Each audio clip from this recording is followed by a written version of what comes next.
Imagine you are the child of a king, born into immense wealth, power, and expectation. You wake each day in a palace that stretches like a city, its walls echoing with whispers of ancestors, with the Nile flowing like silver beneath your windows. The servants bow as you pass. The priests murmur prayers that stretch back millennia. Yet, the shadow of fate looms heavier than any crown. In this world, your life is not your own.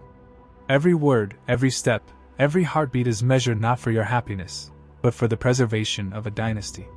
Imagine your father, the most powerful man in the world, declares that your destiny will serve his desire, that you will not only inherit his crown but also his bed. A chilling thought, yet one that history whispers about, rarely spoken, yet devastating in its reality. A child born to power, but destined for a forbidden fate. Now imagine the modern world, where we think such horrors belong only to myths or distant pasts. Yet, reports from global organizations like UNICEF and the UN show that even today, forced unions between relatives, child marriages, and exploitation persist in many parts of the world. The echo of the past has never fully faded.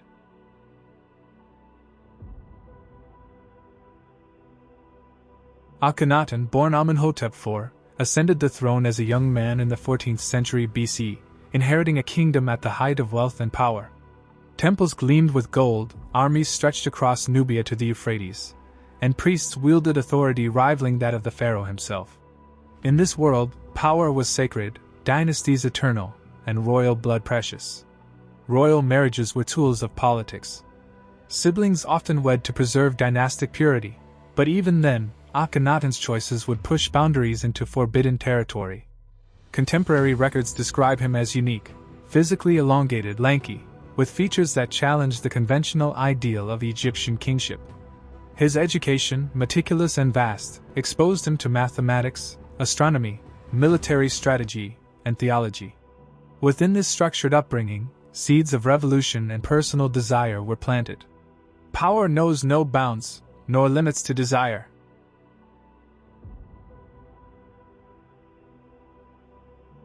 Historical sources suggest that Akhenaten may have entered into unions with his daughters, a claim debated among scholars but steeped in enough evidence to warrant exploration.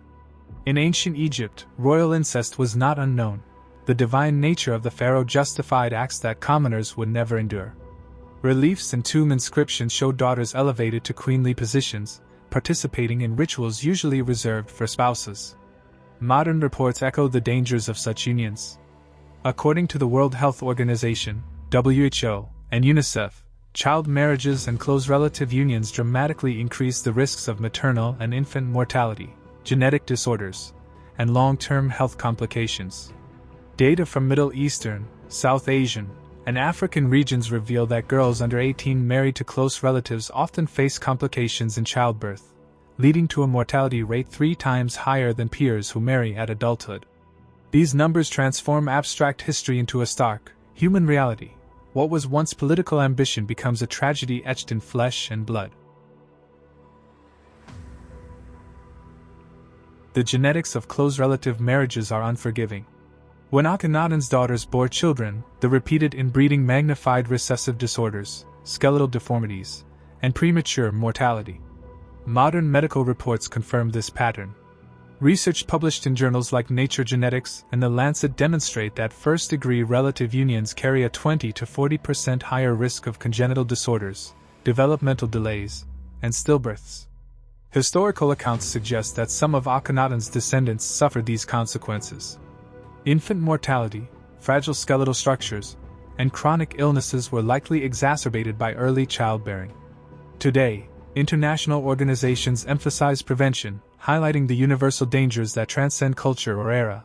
Biology is uncompromising, and the costs of crossing natural boundaries are immediate and tangible. Across human history, religions and cultures have consistently drawn lines against father-daughter unions. In Islam, marriages between close relatives, especially direct lineage, are forbidden. Christianity and Judaism, reflected in biblical law, prohibit incestuous relationships as unnatural and sinful. Hinduism similarly condemns unions between direct blood relatives, emphasizing societal order and moral propriety. Even in societies where royalty claimed divine prerogative, moral and cultural codes often drew invisible, if flexible, lines. Every faith whispers, some lines must never be crossed. Modern human rights organizations echo these ethical boundaries, framing such unions as abuse or exploitation.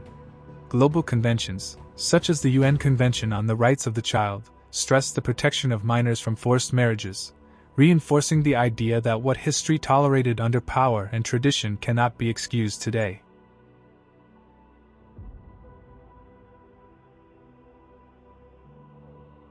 The psychological, emotional, and social toll of these unions is staggering. Young daughters, elevated to queenship or spouses, lost autonomy, education, and childhood.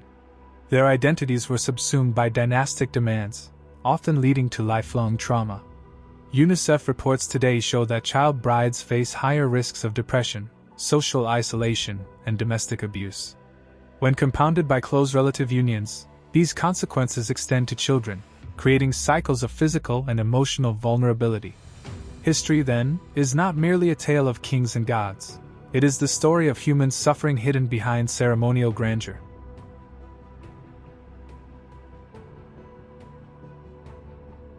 Royal ambition, dynastic preservation, and societal hierarchy drove the controversial unions. Akhenaten's decisions were both political and theological, intended to preserve his religious revolution and consolidate divine power within his bloodline. Similar patterns appear worldwide. Historical aristocracies, from Europe to Asia, often orchestrated marriages to maintain wealth, bloodlines, and influence. Yet the consequences remained human: illness, death, and shattered childhoods. By examining these events, viewers recognize the universal tension between power and morality, past and present.